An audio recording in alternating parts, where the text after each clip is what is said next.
Émilie, Eric et Claude arrivent à l'imprimerie pour vérifier la qualité de l'impression des blés, la nouvelle monnaie locale de grès d'Oisseau, lancée par Getit, l'atelier d'économie de grès en transition.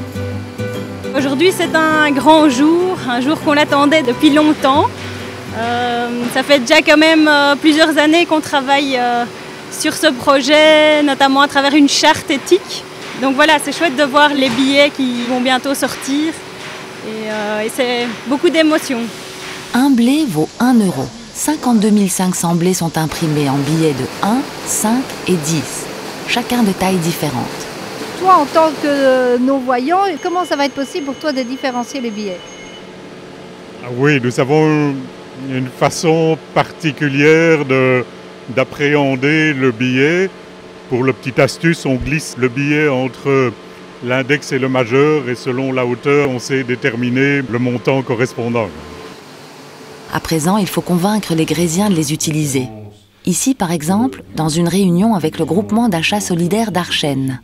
Comment ça fonctionne en fait? Donc c'est pas vraiment une monnaie, c'est un bon local pour soutenir l'économie solidaire. Elle est paritaire à l'euro, donc c'est-à-dire qu'un blé est égal à 1 €. Les consommateurs vont acheter les blés avec des euros et ensuite ils vont pouvoir aller faire leurs achats avec ces blés chez des commerçants qui sont participants. Et par ce geste-là, ça va en fait dynamiser l'économie locale. Je pose une question, mais comment est-ce qu'on fait si par exemple on achète 30 blés? Comment est-ce qu'on va savoir chez qui on peut les dépenser? Les commerçants qui sont partenaires seront sur le site en fait, de la monnaie. Quand vous aurez des blés, il faudra aller voir d'abord sur le site et voir quels commerçants. Et normalement, on espère que cette liste va s'allonger, s'allonger, s'allonger, s'allonger. Elle existe déjà. Émilie et Eric sont venus présenter les billets tout neufs à Sybille de Coster-Beauchot, la bourgmestre de Grès d'Oisseau. Donc, c'est des vrais billets, hein, avec un petit filigrane pour le protéger de la... Ah oui, on peut pas les photocopier et en produire soi-même. Voilà. Oui, vous allez lancer ça quand? Eh bien, la Saint-Georges.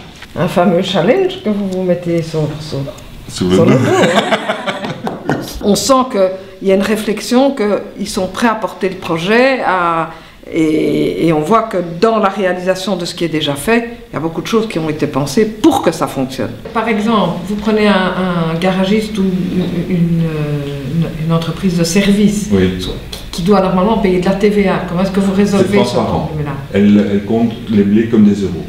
Donc c'est tout à fait transparent. Comment l'échange va pouvoir s'effectuer? Je pense que la volonté de l'utilisateur sera sans doute là au départ. Mais après, comment est-ce que le circuit va vraiment s'enclencher? Je serai la première observatrice pour voir si ça fonctionne bien. Oui. Est-ce que le commerçant, comment est-ce que lui va échanger après ces blés? Dans quel autre commerce? Il faut de la confiance, il faut de l'opportunité. Il y a beaucoup de choses qui doivent se mettre en place après pour que le système soit pérenne.